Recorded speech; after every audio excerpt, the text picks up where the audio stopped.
Hey, good morning, Simon. How are you doing? Good morning, Kyle. So good to be with you.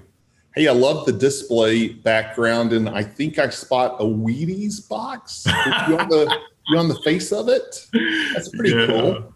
I did some work for General Mills and they were kind enough to send that to me as a gift. So, Hey, well done. Well done. And Simon, I saw you speak back in 2015, I believe, maybe it was 16, at the big success event with Mel Robbins and Lewis Howes and all TD Jakes, I believe. And you were one of the speakers. And so, when we met in person last year, it was a real honor because I was already familiar with you. And I'm really excited have you on the podcast today because you're such a wealth of information. You're truly, speak from the heart. You're about all things good.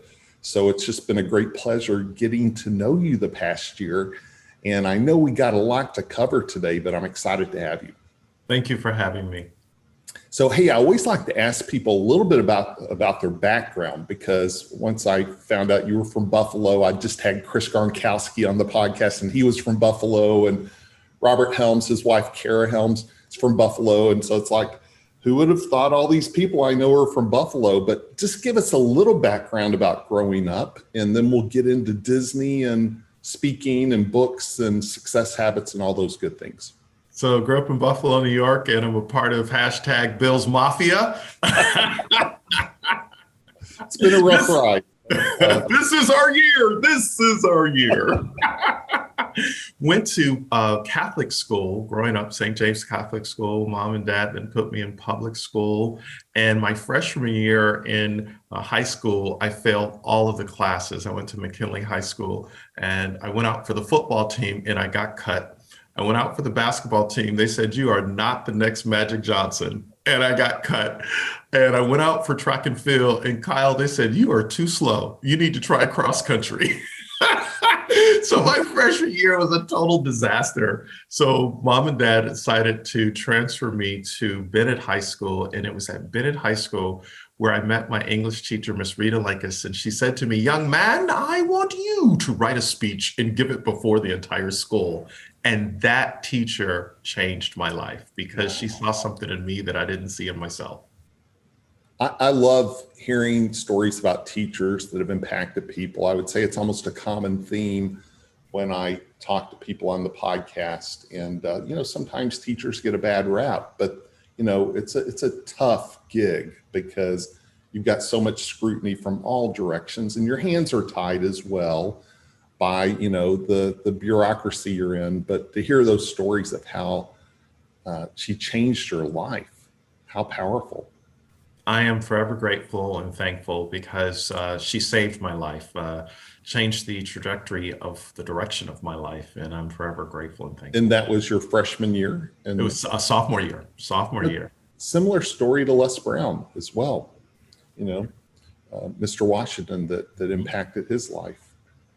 So did you then go off to college? Like what was that? Yes. So finished high school there in Buffalo, New York. Mom and dad dropped me off at Morehouse College in Atlanta, Georgia, where Dr. Martin Luther King attended school and Spike Lee and Samuel L. Jackson.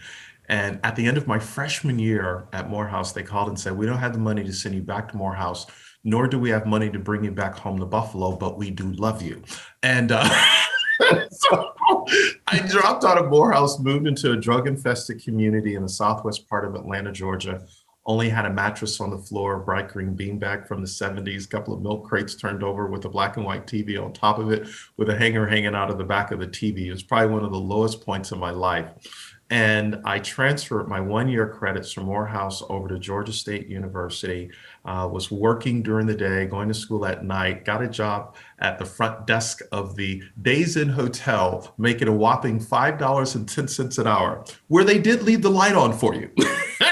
And so it was rough time. I was 19 years of age, lost as a goose in a blizzard, trying to find my way. But I eventually stumbled into reading. And it took me obviously about 10 years to finish my undergrad degree. My parents said, "It took you 10 years to finish your degree." I said, "Because you didn't pay, but I love you." And so one of the books that really impacted me back then was Think and Grow Rich, obviously by Napoleon Hill. And that book, when I got a hold of it at 19 years of age, I was like, whoa, this is incredible. And then probably another defining moment, I went and saw Les Brown, and this was almost 35 years ago. And I was just mesmerized. I was like, who is this guy? That is unreal. And so I ended up joining the National Speakers Association. I was still working, but I was moonlighting. And I had a chance to meet Zig Ziglar, thanks to Tom. And right before Zig passed away, Tom invited me to have a private lunch with his father and what his father called the redhead, his mother. And I was just mesmerized. And I said to Zig, what is it that I should tell people going forward? And he said, always remember, if you help enough people get what they want, enough people help you get what you want. And it was just, Kyle, like another fingerprint on the canvas of my soul. That's amazing. And so let's go back to, well, of course, Think and Grow Rich. That's a little bit of an outlier, right? For where you were at 19. That doesn't happen that often. So that was very serendipitous to discover that book. And then you said Les Brown about 35 years ago. Was that 94, 95? Yeah, it was early 90s. Les was, I mean, he was killing it. And still to this day he does, but he was so mesmerizing by his craftsmanship, his confidence, his positivity. And it became a template that I was just like, wow, I think I could do that one day, you know? I don't know if I shared the story with you, but I met Les in 94 and we were going to partner. And I went to dinner with him and Gladys Knight, who was his wife at the time, right?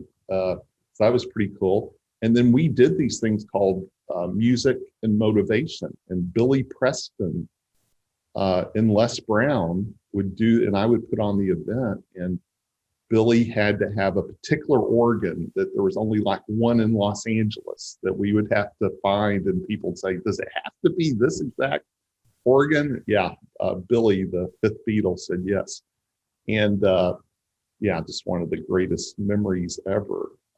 Unless, I think he had the Les Brown TV show. Like he had a lot going on at that time, and definitely impactful. And when Les was on the podcast, I did not know Jim Rohn was probably his greatest influence. I just didn't know that. I mean, I had heard him quote Jim, but he, we almost made that podcast all about Jim Rohn because he kept talking about William E. Bailey, who was one of Jim's biggest mentors, and a guy had published a book of poems by, and then Jim. So that's great for me to know that part of your story. And of course, Zig, oh my goodness, Zig's the guy, and to have dinner with him and his wife, before his passing, that had to be really special. But so you said Les is the one that took you down the road of wanting to be on stages and speak.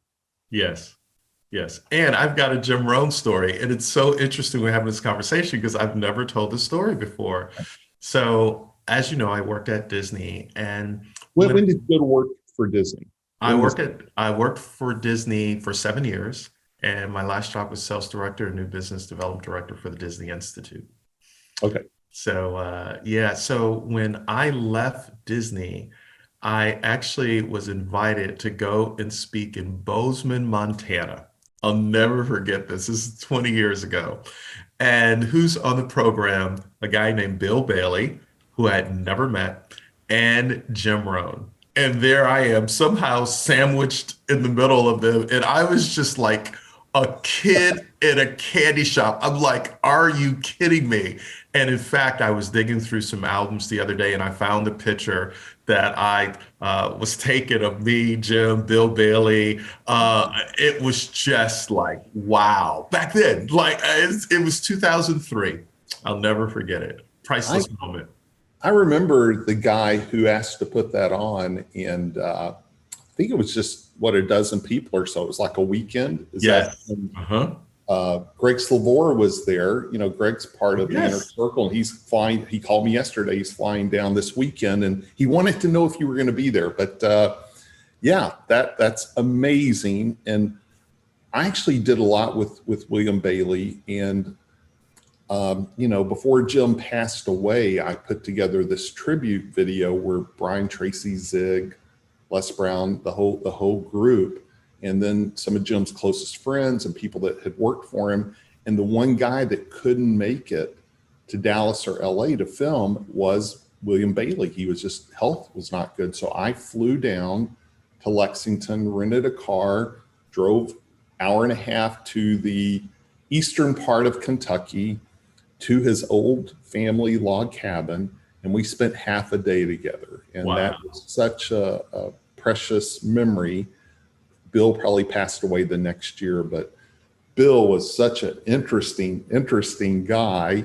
But we digress. We're having our own little conversation. But there are Jim Rohn fans that know who William Bailey is, and definitely influenced my life. Probably had a greater influence on Jim than Shoaf. The whole story was built around Shoaf, but Bailey owned Best Line Products, and he's the one that really took Jim in and put him on tour. And no William Bailey, I don't know that if people would know who Jim was, honestly. He's the one that kind of sparked that whole thing in the speaking business. So again, the rest of the story, I didn't know that, Simon. Wow. Yeah. And another one while we're on it, and then I'll stop. Okay. So when I came out with the book, Release Your Brilliance, which originally had been rejected by publishers, self-published book, I went to an event to speak, and a woman said to me, "Do you have a book deal?" She was on the board of directors for Hudson News at that time. And I said, "No." And she introduced me to the COO, and he says, "We've never heard of you." And I spoke, and he said, "Walk with me next door." And he introduced me to 13 publishers. And he said, "This is Simon T. Bailey. We want you to give him a book deal." And I was like, is this how the industry works?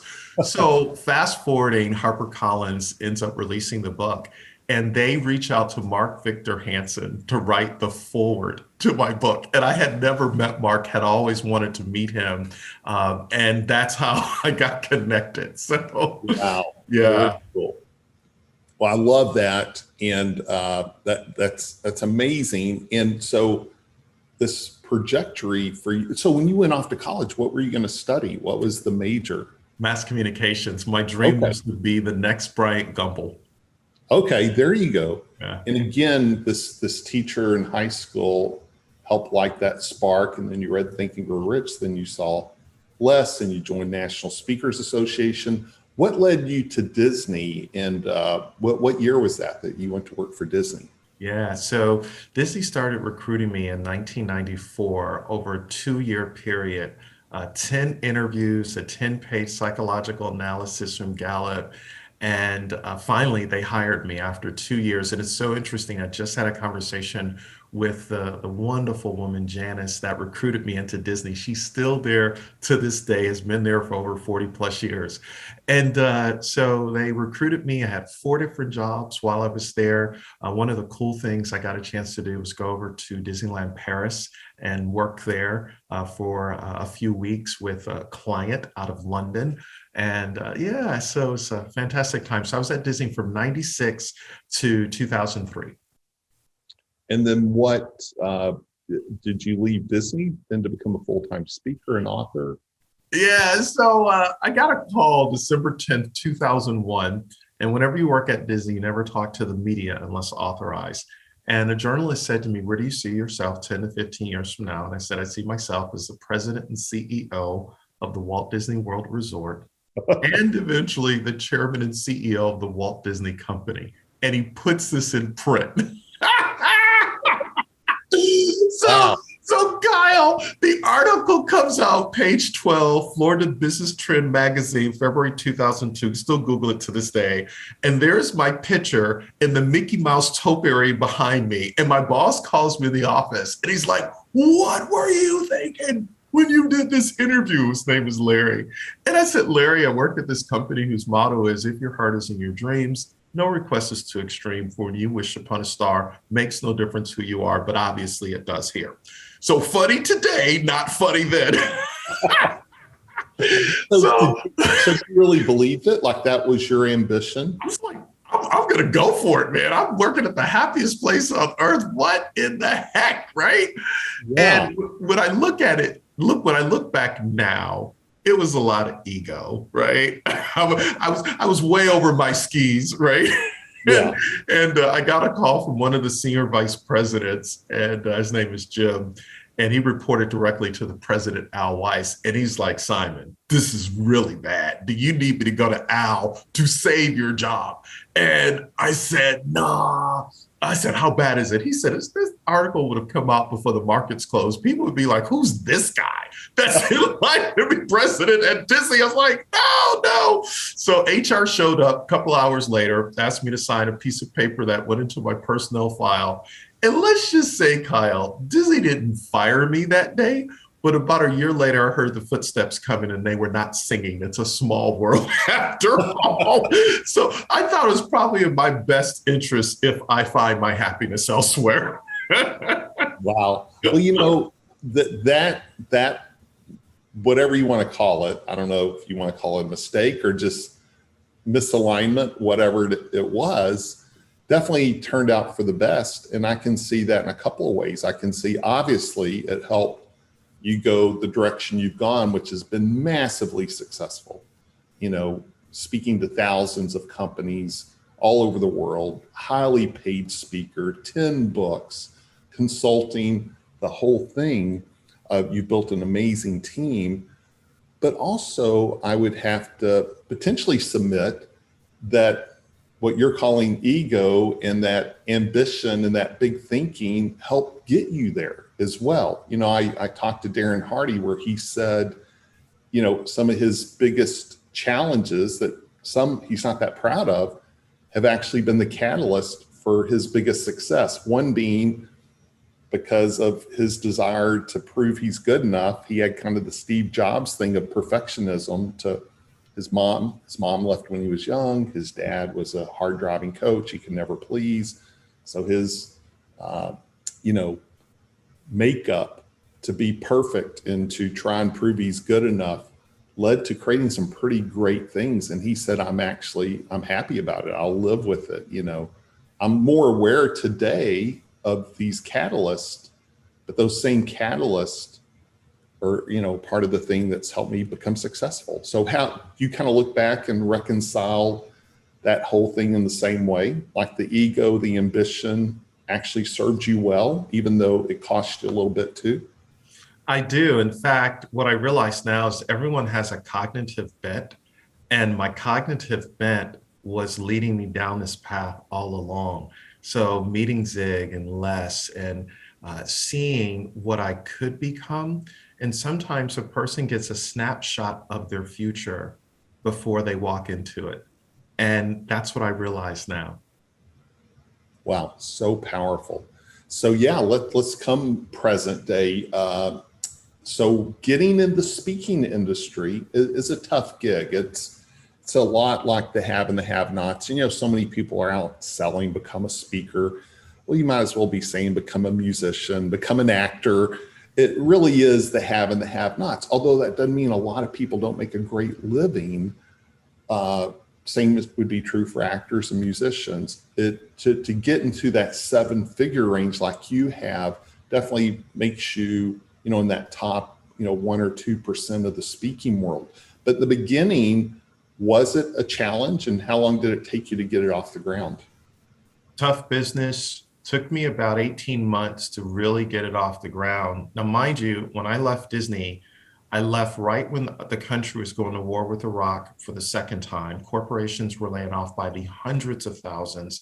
And here I am putting out a shingle saying, I'm a speaker, I'm a coach. Are you kidding me? Have you lost your mind? And I had cashed in my entire 401k with significant Disney stock. And so I had about a 3-year runway, and there was no plan B. And the wife, my then wife, mother of my children, didn't work outside the home. So I would go and speak at chambers of commerce and Rotary clubs and Kiwanis Club and put a bowl in the back of the room to collect business cards. That's how I started my first newsletter. Because Kyle, I had Pampers to buy and a mortgage to pay, and it was real. But that's how it does start. It's like talking to Marquis Ogden, who same thing. He's like, I didn't get paid for 3 years, and now he's built a 7-figure business. But that's the reality of it takes some time to get it going, right? And I remember that same period of time. You also had 9/11 that really shut things down for a while, and some of that never came back. It took a while for companies to come back to some of the live meetings and things like that. So you're out there doing the free gigs. To your credit, you started a newsletter. You were collecting names. I always talk about the wheel, get people on the wheel. That's the model I built with Jim Rohn International in 93, before there was the internet, but we had mailing addresses. So if I released a new product, I had a list to go tell that list. If I was going to do an event, we had this built-in list to go share. So to your credit, you did that. Not everyone was doing that. What was that some of your Disney background? Was that some innate marketing that you have? And do you consider yourself a marketer? So I grew up in the hospitality business, learning how to dial for dollars. So yes, I'm a sales guy, marketing guy at the heart of what I do. So I think number one, every single day, getting up early to prioritize, what does this day look like, right? The second thing is I discovered that the fortune is in the follow-up. So yes, people would leave business cards and they would get on my newsletter list, but was there a warm connection where I could follow up to say, hey, would you like for me to come in and share some insight on what I learned? I couldn't use any of Disney's proprietary information from the Disney Institute.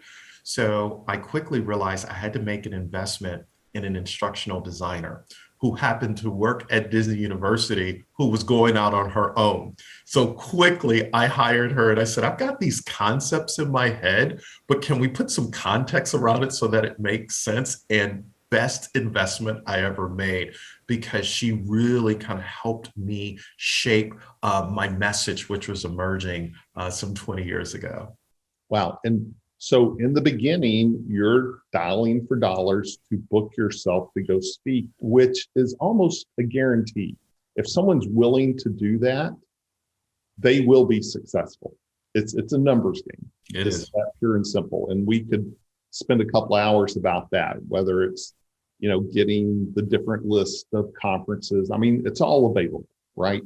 But you just got to put the work in. And oftentimes, people want to pay people to do that, and you can do that. But in the beginning, before you're a known commodity, it's hard to find someone to go do that has the skill set. And in my early days, I would make 100 calls a day to book myself to go speak. And the point is, once you've done that a few thousand times, the person on the other side of the line, who knows them better than you, who can talk to their challenges, who can give firsthand examples. So it is such a powerful concept. And so I'm sure in the beginning it was humble. It was, you're doing most of the legwork, but then as that builds the ceiling of complexity, then you have to expand with your team. Was it that type of organic growth? You're doing a lot of the heavy lifting and then you start expanding the team as the demand happens? Yes. One of the decisions that we made probably within the first 3 to 4 years was to hire a business manager, and hired a great business manager, Michelle Lucia. And Michelle would dial for dollars. She was the person, and she said, we've got to get your fee up. And what I quickly realized, if you wanted to move from free to fee, you needed to have that front person that could sell your value and not just you. Because if you are always selling your value, they could smell desperation in your voice. And the deal is, they always had the budget.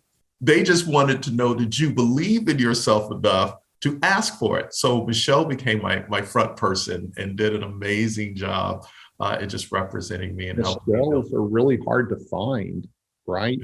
Yes. Everyone's looking for the Michelles. They're just hard to find. Are you and Michelle still together? You know what? So Michelle and I worked together for 6 years, and then Melissa was our assistant at the time. Melissa was with me for the next 15 years, and then Stevie is my director of business development. So I've had three amazing women that have just helped me over the last 20 years. Forever grateful. And you're making it sound easy, but there had to be, mentoring, and it's like any relationship, right? There's days where you're having to say, am I going to major? Like, what am I going to focus on that's right? How do we have these conversations? Oh, totally. When I look at this whole speaking business, I've reinvented 5 times. Literally, we had to. The market forced us to, right? And then we've had some failure. We've spent a lot of money that didn't return to us the way we thought it should have. And then we had to shift, but I think it's the approach to always recognize we're working with human beings. How do we have that difficult conversation, and how do we grow from it, but still come from a place of kindness? And that's just something that's the thread through our entire business. How do we be kind to humanity, no matter how difficult it becomes, That's so well said. And it is such a powerful mindset and philosophy to have and to put out there. And by the way, not everyone wants that, but you don't want them either, right? So you want to attract the companies that aren't just doing lip service, but they really want what you're offering. And, when you talk about you've had a few failures along the way, I suspect you've swung for the fences, though. It's like totally. You're failing because you're going for it. You've probably had success during that same time with a few outlier failures that were, and so think of a couple of those. And were there great outcomes that ended up coming from those failures? Oh my goodness. Listen, as you've often heard, failure is the best teacher. To borrow the whole Moneyball concept, what we realized, we were swinging for the fences, and at times we just needed to get on base. What did that look like? Let's go and deliver a really, really great speech and hit it out of the park by just getting on base. And what we realized when we did that and gave more value, what was the value? We would give them follow-on articles or videos or things that were resources that they didn't have to pay for. And then we moved to second base, because then I hired 2 coaches, Sam Horn. Thank you so much, Sam, for looking out for me, and Dr. Sue Warnick. And they helped me shape what I was doing on stage. Because as you know, Kyle, there's a number of people that throw ideas at you, and sometimes you can go in a million different directions. But we said, let's just get some base hits, right? And the base hits eventually allowed us to get back to home plate and build our book of business. Love that. And Simon, that's so powerful and such a great lesson. I know you've written 10 books, and I've got 2 in front of me I'm going to talk about, but what caused you to write the first book? What was the thing that got you thinking about that? And when was that? So the first book came out in 2003 because I went to a National Speakers Association annual meeting, and they said every speaker needs a book. And I realized, oh my goodness, a book is a marketing tool that will reach people who you will never meet, that will go places you may never go. And so that first book was a hot mess. Let me just say that. How long did it take you to write? It was a glorified pamphlet, right? But it was my thoughts. And then what I began to figure out is I needed help. Sometimes I can be in my own way, and I'm a perfectionist. It's got to be this way. And I'm like, wait a minute, let me leverage the talent of others. And that's how I started writing books more and more. But what I would do is I would use the articles that I was sending out via the newsletter. And I said, if I'm sending out 1 article a month, that's 12 chapters that can go in a book. So over 2 to 3 years, you got 24, 36 articles that you can cherry pick stories and points and how to. So that's how we started writing. Fantastic. And then that rhythm of, 10 books in the next 18 years or so, do you try and keep on that like 18-month schedule? I tried, but then it felt very forced because it's like, okay, I got to get something out there to sell. And what I really recognize is I want a relationship with readers. And I don't want them to think that I'm just trying to pump and dump, like you pump up a stock and dump it, right? I said, no, I want to come from a place of service to humanity. And I'll never forget. So my a literary agent who got the deal for me at HarperCollins was Shannon and Jan Miller at Dupree Miller there in Dallas. And I met them through another one of my mentors, may he forever rest in peace, Keith Harrell, who's just a phenomenal speaker. And we go to the meeting at HarperCollins in New York City. And Joe Testatori, who at the time was senior VP of Harper Business, and he said, young man, have you heard of the book Winning by Jack Welch? I was like, yeah. He said, well, or do you want to be a best-selling author? And I said, no, I want to be an effective author. And if I'm effective, I'll be best-selling. And he says, we've never had that answer before. And that's what I stay true to. I want to be an effective author. I'm just not writing to write.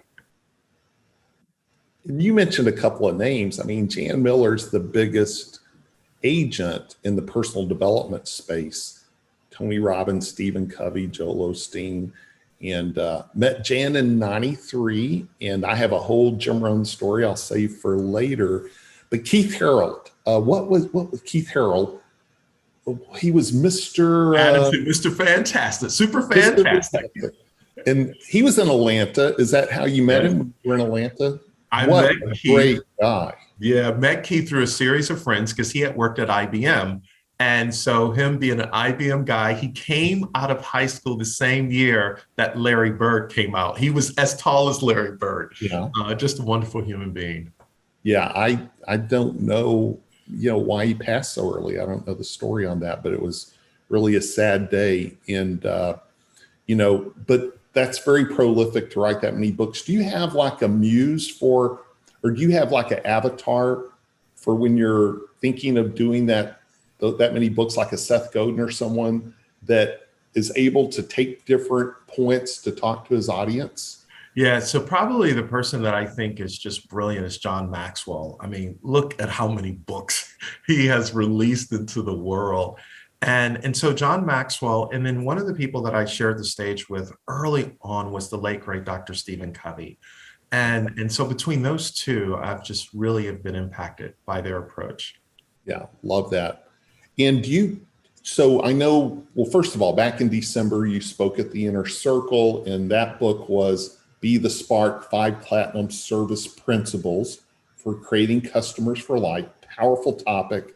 I can see you talking for corporate audiences with that topic. But then in May, when you came and spent time with us, the new book is Ignite the Power of Women in Your Life, a guide for men. Talk about a different swing in topics.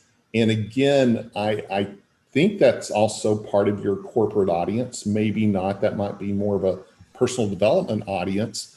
But on both books, we did Q&A and you had so much gold to share. Talk a little bit about the new book, Ignite the Power of Women in Your Life. What prompted you to write that book? That book is really prompted for every person that's gone through divorce and didn't believe that they could bounce back, for those who have been drowning in debt, right? And for those who have doubts about, will I ever find love again? And then how do I continue to show up professionally if I have a 40 to 50 work career? How do I show up and be relevant? So I wrote the book from that place. It took me about 3 years to write it. And I wasn't going to release it. I just put it on the shelf. I'm like, I am not releasing this book. This is too personal. This is too vulnerable. And my wife, Jody, she said, I really think you should bring this book to the world. And I'm like, really? She said, yeah, because it'll really help people. And what we've discovered since we've released it, we've heard from corporations who've now asked for us to create an e-course based on the book called How Do You Ignite the Power of Women in Business? And what does that look like? So we've created that, but it's created a lot of dialogue to help men and women think about, how do we ignite our potential? And it was born out of some challenges, right? You were very vulnerable in Dallas, talking about your first marriage. And so that vulnerability, that authenticity, that vulnerability, I think really connects. And we can all relate to that.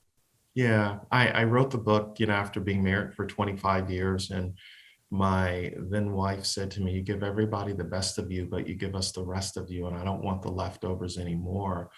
And I recognized that I had built a house but lost a home. I was chasing money but had no meaning. And I was pursuing power but had no purpose. And so I wrote from that place of going to therapy and just doing the work. In fact, I was just at therapy last night. I'm still doing the work. It never ends. It's Never a journey, stops. right? Yeah. It's a journey. And so with that book, have you found that it's really resonated with the audience, both men and women? Have you seen different aspects coming from men and different aspects coming from women? Yeah, a young 35-year-old business owner got on a plane, flew from South Carolina to Orlando after reading the book to say, "You wrote this book for me." And amazing young man. I've heard from women from all over the world who said, "I have read the book, could not put it down." I heard from a scholar at the University of Colorado at Boulder, Dr. Jean Watson, 85 years of age. She's known as the Lady Gaga of nursing. She said, "I read your book in one setting, could not put it down." And of course, I had incorporated some of her research on caring science into the book. So to hear from somebody, that I admire is like, whoa. So we're hearing from people from all walks of life. Because I'm not trying to scream or tell you, here's what you need to do. I just invite you into a conversation to say, how do you really think in a fresh way? It's powerful. So if people want to get the book, I know we're going to mention this at the end, but let's make that mention now. If people want to get the book, what's the best way? And also know you have some resources related to the book. Yes, they can certainly obviously go to simontbailey.com or go to ignitethepowerofwomen.com. Very good. And you have a course that goes with it? Yeah, so there's a 6-week e-course that is available, and they also get a 1-year free impact plan on how to really operationalize the book into their lives. Very powerful, very powerful. So Simon, I'm going to ask you a handful of just different types of questions I like to ask on the podcast. And you've maybe already touched on some of these. One would be like, who are your biggest mentors? Yeah, so probably my biggest mentor is Dr. Miles Monroe. I met him through Les Brown a number of years ago. Prolific. Watch his videos on YouTube. Obviously, T.D. Jakes is just phenomenal. John Maxwell and Jim Rohn, believe it or not, was one that I was just mesmerized as how he positioned his Christian faith, but without going over the top in sharing it. Yeah, Jim was a master at not offending people, but still being true to himself. And that's some really powerful mentors. Simon, what would you consider to be your secret sauce? I know you're a man of many talents, but what would be the one or two things that really you think that make you uniquely gifted at what you do? I think number one is I wake up every single day to hug people with my words. Words carry energy. Number two, I intentionally look for ways to connect, not just communicate. So if I'm with an audience, they sometimes will feel that we're in a room of one because I'm talking directly to you. And then the third thing, I discovered that a paycheck is given to people who show up, but opportunities are given to people who think and work beyond what they're paid to do. So we are willing to do what others won't do. Right now, I'm getting ready to speak to one of the largest franchise systems in the world. And I told them I want to interview individuals who are part of the system. We're interviewing 10 people and then taking all of their feedback and distilling that into a 45-minute conversation. By the time we get done, they will feel and think that I work with them and I'm one of their franchisees. But that's what we do because excellence is early. Success just doesn't happen. It's doing those things that others will not do. And you know what? It's not work. It's fun. It's joy. That's who we are. That's what we do. Wow. I hear the music in your words, and I can tell that really lights you up. So instead of just going through the motions, is that part of your DNA, or is that something you have other people that inspire you? Like you're watching some other people play big, and what do you think the genesis of that is for you? So, number one, I realized a decade ago, I'm not paid to speak, I'm paid to think. And when I made that shift, I noticed I was watching Dr. Nito Cabane, who's the president of High Point University. And I just watched his articulation, his intellect, and I was like, whoa, this guy is different. And I made that shift very quickly. But then the other thing I discovered is that corporations and businesses, they don't really care about your speech. And I know that might sound a little tongue in cheek. They want to know, can you listen to their problem and wrap solutions about their problem, and that they hear it in a fresh new way. And when I had that epiphany, I was like, oh my goodness, that's it. Stop speaking and start connecting. And so for me, it still feels like day one. It feels like I just left Disney yesterday and I'm starting out now. And the last thing I'll say is that I'm a student. I don't work. I learn every day. Boy, I was going to say you are a student. You definitely have that mindset. You've been a student throughout the whole process. Nito, another one of these longtime friends. I first heard him, bought all his stuff like in 92 or 93. But then when I started Your Success Store, I would book him. And I think that the favorite thing about Nito for me was the business aspect. He wasn't a paid speaker that made 100% of his income from speaking. He took that and he invested it. Really savvy business guy, amazing human being. I remember Darren Hardy talking about, out of all the people he interviewed at Success, probably one of the most impressive people for him was Nito Cabane because of the business savvy and the wisdom. And yeah, so again, thank you for continuing to mention all these people's names that I'm a fan of as well. So Simon, any special daily routines or habits, daily or weekly or monthly, that you subscribe to? So every day I take my meds, and meds is an acronym that stands for meditate, exercise, diet, and sleep. And that's just something I do every day. So today I took the first 2 hours of the day and just got quiet and just wrote and listened. And after doing that, I went and worked out at the YMCA because I'm working on my six pack. It's a 10-pack right now.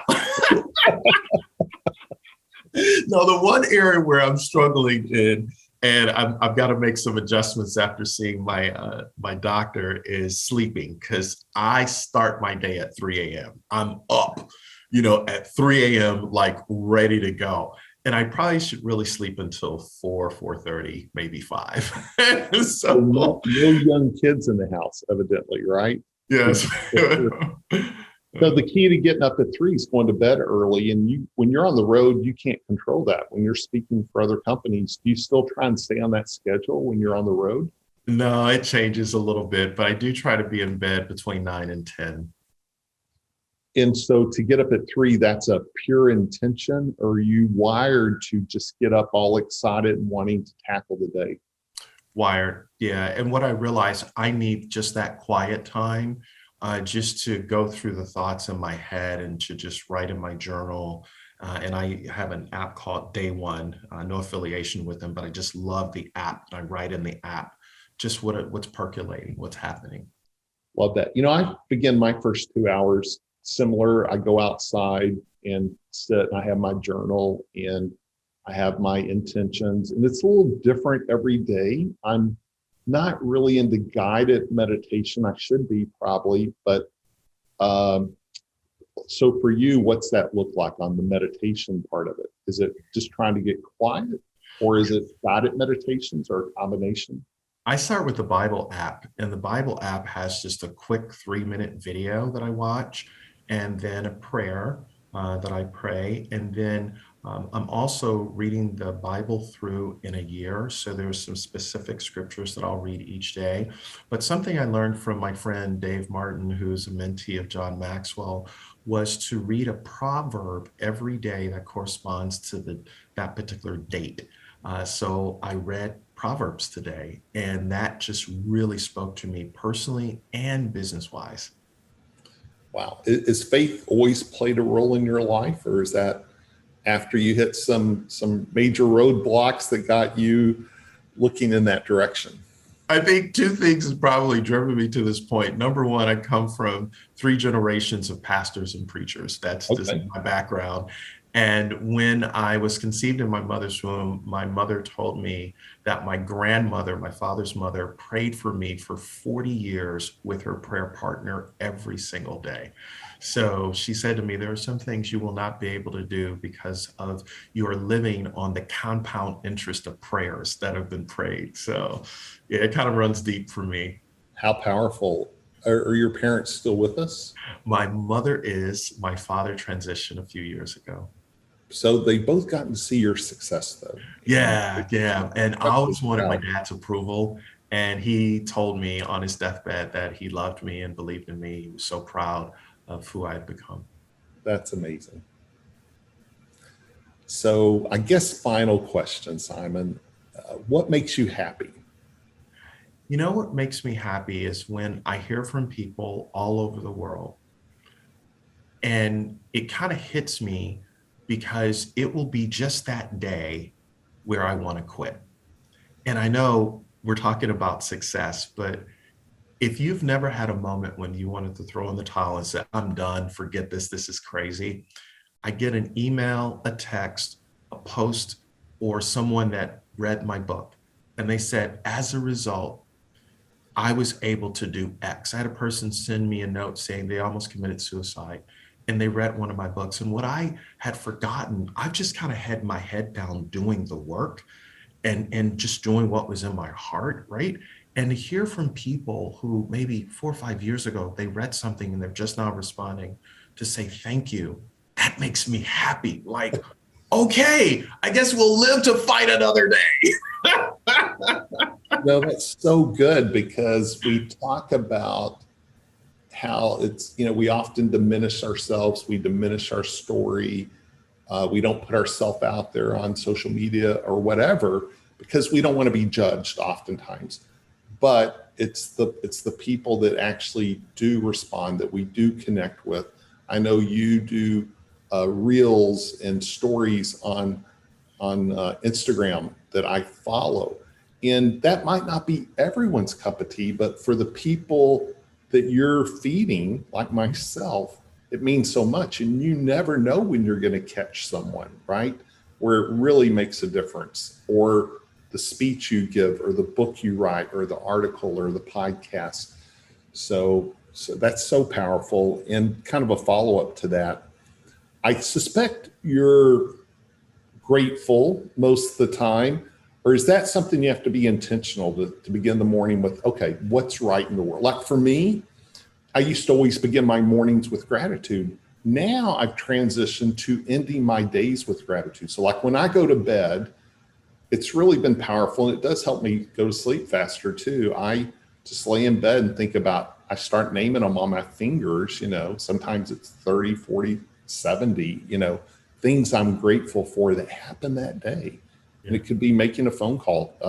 My first 6 are, I woke up, I felt good, no pain, I slept really well, no cancer, no disease. That's my first 6 on most days, and then I think about all the other great things. And then the next thing I do is think about, what do I want to have happen tomorrow? So those are like the 2 final things in my day. For you, do you have some intentional gratitude things you do? Absolutely. In fact, I just started a little note in my journal entitled, If This Was the Last Day on Earth, What Would I Do Today? And so I am grateful for being healthy. I'm grateful for living in the greatest country in the world, America. I'm grateful for being a father and a husband and I love my family. But then I think about all the people who've like impacted my life, and I get to serve every single day. I'm just grateful that I get up and I can serve and love from a place of gratefulness, not a place of desperation or I need something. And I think after 20 years of doing this work, I'm going to continue to always live as if this is the last day. Wow. And now all these new questions are rising up. I'll keep them brief. I'll keep them brief. So I can so relate to that. And back in my earlier days, seminar promoter days, agent for Jim and Dennis and other people, I had that, but I also had this real drive as well. And so is there a balance between the gratitude, living in the present, being so grateful? And I think present is the correct word, being present, and also, you know, a little bit of dissatisfaction for the things you want to go achieve. And when that involves other people, that's where it gets a little bit dicey because different people have different goals. And so is there a little bit of a balancing act between those two? Because if you just live in pure gratitude, but you don't have a little bit of discontent, you might not try and move the needle. Yeah. So what I've discovered is I can live in gratitude, and that's sometimes esoteric. It's great. It's wonderful. But then there's the reality check because life is messy. And how do I now approach the messiness of life that happens every single day with a heart of not judging, but understanding that I was at the scene of the accident, and how am I going to grow from this and not build out a story? I went to the Landmark Forum years ago, and they said something happens, but then you build a story. So when that reality check of the messiness of life happens, how do I just step back and not create a story? What was that impactful for you, Landmark and the 4 agreement and things like that? Oh, Landmark Forum, and I wrote about it in the book. Landmark Forum was a game changer. I still think what they do is so transformational. And it's not anyone doing anything to you. You're doing the work, but just the way and how they approach it is phenomenal. Wow, love it.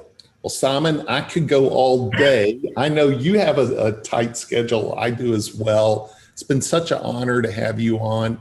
So if people go to simontbailey.com, it's going to have all about if they want to engage you as a speaker. It's going to have different resources. It's also going to have a list of all your books. We mentioned 2 today. Is there another book that really stands out that's been like probably the book that you're most known for? Probably the book that everybody knows me for is Shift Your Brilliance. Just where the world is right now, where we're going. Shift Your Brilliance is the mindset that we should all have right now. So if people want to order some of Simon's books, I encourage you to do that. And you guys all know that I love to give away books. I've bought over 100, maybe close to 200 of Simon's books now to give away.